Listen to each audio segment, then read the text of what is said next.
हमारे YouTube channel एकता समाचार को सब्सक्राइब कीजिए, शेयर कीजिए, बेल के बटन को दबाएं और हमारी नई नई खबरें देखें। धन्यवाद। ये हमारे बीच आसपुर विधानसभा के पूर्व विधायक हेमराज जी मीणा का परिवार है, जिन्होंने आसपुर विधानसभा से भारतीय जनता पार्टी से चुनाव लड़ा था। भाई साहब, पहले तो एकता समाचार में आपका स्वागत। जी सर, धन्यवाद। मैं सबसे पहले एकता समाचार को धन्यवाद देना चाहता हूं कि आप हमारे क्षेत्र आसपुर में और हमारे घर पे पधारे। बहुत बहुत धन्यवाद और आप धन्यवाद के पात्र हो। भाई साहब बताइए, आपकी तारीफ बताइए, आपका परिचय बताइए। सर, मेरा नाम मुकेश कुमार मीणा है। मेरे पिताजी का नाम पूर्व विधायक भीमराज मीणा, जो सर्वप्रथम अपने बीजेपी से यहाँ जीते थे और अपने बीजेपी यहाँ पहले नहीं थी। सन 1993 में और 98 तक रही। वैसे बताइए, आपके पिताजी विधायक रहे, उनके कार्यकाल में यहाँ पे क्या क्या कार्य हुआ? सर, सर्वप्रथम तो अपने यहाँ आसपुर विधानसभा क्षेत्र में कोर्ट नहीं थी, तो कोर्ट लाने का काम किया था। कोर्ट और लोगों को जैसे कि किसी का कोई केस रहता तो डूंगरपुर तक जाते थे, और पहले इतनी गाड़ियों की व्यवस्थाएं नहीं थी, बहुत भारी समस्या होती थी। उसके बाद में हमारे कटारा में सीनियर स्कूलें बनवाए और अस्पतालों की कमी थी यहाँ पे, तो पीएससी बनवाई और पुल भी बनवाए, सोनार माता जी वाला, और अनेक प्रकार के ऐसे सरकारी योजनाओं का लाभ दिलाया। सर, यहाँ पे अपने पहले कांग्रेस की गढ़ थी, तो बीजेपी का यहाँ नामो निशान नहीं था, तो मेरे पिताजी ने सबसे पहले विजय होके आसपुर में नाम जमाया और कांग्रेस को तोड़ा। और आज 10 सालों से बीजेपी है आसपुर विधानसभा क्षेत्र में, तो मेरे पिताजी की देन है। और इससे पहले कोई इस चीज़ को जानता ही नहीं था। यहाँ पे एमएलए क्या है, विधायक क्या होता है, सरपंच कोई न कोई जानता होगा। भारतीय जनता पार्टी में आप कब से हो और अभी क्या आप भी चुनाव के लिए दावेदारी जता रहे हो? हाँ सर, चुनाव का दावेदारी तो जता रहा हूँ। मैं पार्टी में अपने 2014 अगस्त शाम को मेरे फादर की डेथ हो गई थी, और उसके बाद में 6 महीने बाद से मैं पार्टी में काम करना शुरू हो गया। उसके बाद में मैं अपने आदरणीय श्री गोपीचंद जी के चुनावों में भी दौड़ा, मेरी गाड़ी लेके गया और उनको भी जिताने में मेरा सहयोग रहा। और अभी वर्तमान में क्या पद है आपके पास? मेरे पास तो मैं डूंगरपुर ज़िले में एसटी युवा मोर्चा में आरटी सेल का मेरा पद है, और अपने यहाँ कटारा में भी मैं गामड़ी पंचायत ग्राम पंचायत से बूथ अध्यक्ष हूँ। सर, आपको अगर भारतीय जनता पार्टी टिकट देती है तो आप आपके क्षेत्र के लिए क्या करोगे? सर, अगर भारतीय जनता पार्टी मुझे टिकट और मुझे मौका देती है तो फिर मैं मेरे पिताजी का सपना पहले पूरा करूँगा, क्योंकि पहले से ही उन्होंने ठान लिया था कि अगर मैं एक बार और विधायक बनूं तो मैं अपने युवाओं के लिए, जैसे कि बालक बालिकाओं के लिए, मैं यहाँ बहुत बड़ा विश्वविद्यालय का उद्घाटन करूं कि यहाँ पे अपने क्षेत्र में है नहीं, तो लाने का प्रयास करूँगा।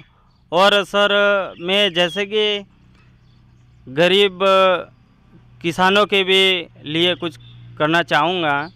और अहमदाबाद, बम्बई, सर मैं भी गया हूँ बम्बई। मैं गया हूँ सन 2016 में, और वहाँ गया था मैं पहली बार, जब कोई काम पे नहीं ले जाता था मेरे को, मैं छोटा था।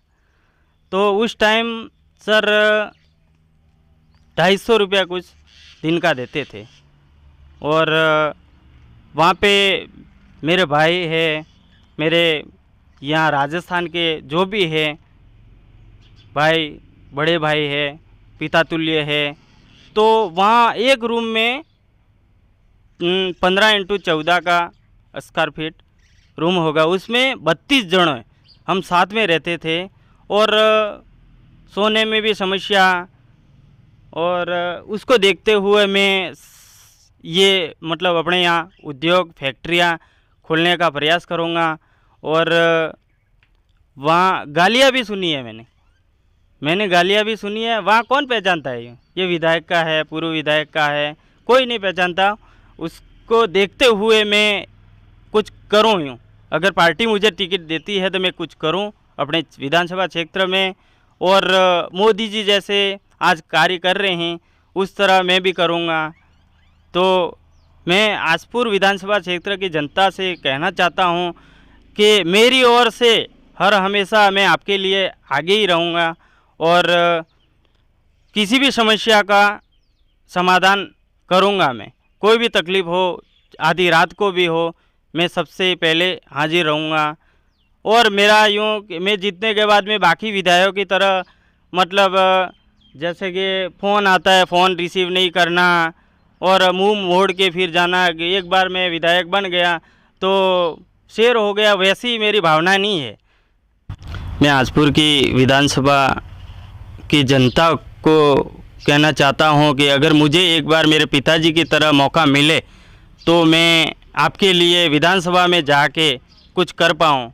और उसके साथ में मैं गरीब हूँ पर चोर नहीं, अगर मिले आप जनता का साथ तो मैं कहीं से कमज़ोर नहीं। विधानसभा में भारी मतलब आवाज़ उठा के शिक्षकों के लिए और नौकरियों के लिए, किसानों के लिए, सबके लिए आवाज़ उठाऊंगा।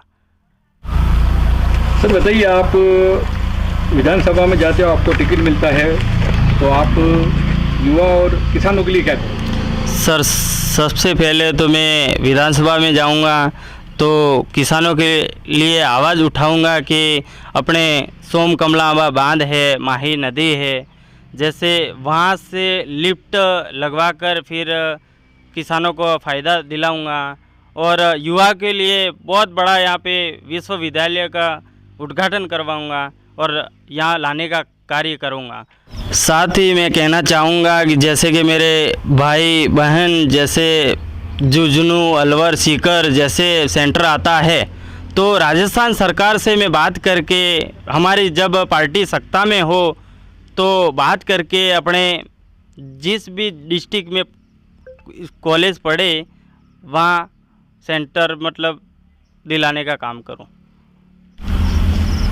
अभी कांग्रेस सरकार जो है वो काफ़ी योजनाएं दे रही है आपके क्षेत्र में, मोबाइल की योजना है, सर ₹100 में सिलेंडर दे रही है, तो बताइए इसके बारे में आपके क्या विचार? सर जैसे कि मेरा मानना ये है कि कांग्रेस सरकार ने जो भी योजनाएं निकाली आधी तो कागज़ों तक सीमित है, लोगों तक धरातल पे तो पहुंच नहीं पा रही है।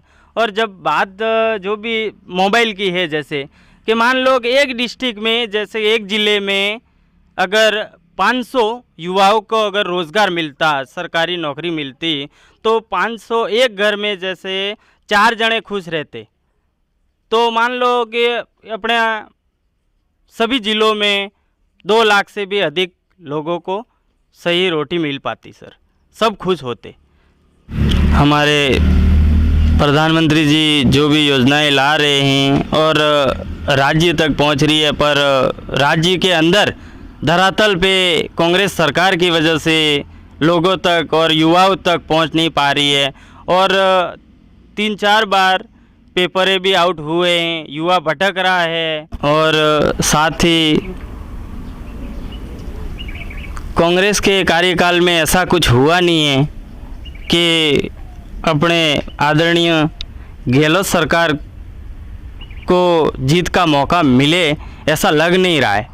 और आज याद करो जैसे कि अपने यूक्रेन और रूस के युद्ध में जब पाकिस्तान के युवाओं ने अपना भारत का तिरंगा हाथ में पकड़ के फिर बॉर्डर पार किया था, तो ये हमारे आदरणीय मोदी जी की देन है। हमें गर्व है, मुझे गर्व है कि मैं बीजेपी का एक अंग हूँ। और मेरे पिताजी भी होते अपने यहाँ, अभी जिंदा होते तो उनको भी गर्व रहता। हमारे मोदी जी ने चंद्रयान 3 चंद्रयान 3 को भी आज विश्व में नाम है मोदी जी का कि ये क्या हो गया, भारत कहाँ था, कहाँ से कहाँ पहुँच गया और नंबर 1 पोजीशन पे आज पहुँच गया है भारत। और इनको मोदी जी को, जैसे हमारे आदरणीय मोदी जी को मैं धन्यवाद देना चाहता हूँ कि आपकी वजह से हमारे देश का नाम रोशन हुआ और युवाओं को भी सीखने को मिला। मैं आसपुर विधानसभा क्षेत्र की जनता से कहना चाहता हूँ, अपील करना चाहता हूँ कि अगर मुझे एक बार मौका दे तो मेरे पिताजी जैसा मैं भी नाम रोशन कर पाऊँ और आपके लिए कुछ कर पाऊँ। मैं मुकेश कुमार मीणा एकता समाचार के राजू भाई को बधाई एवं उनकी टीम को भी बधाई देना चाहता हूँ कि 50 लाख व्यूज़ हुए हैं और 6 वर्ष पूर्ण होने पर हार्दिक बधाई एवं शुभकामनाएं।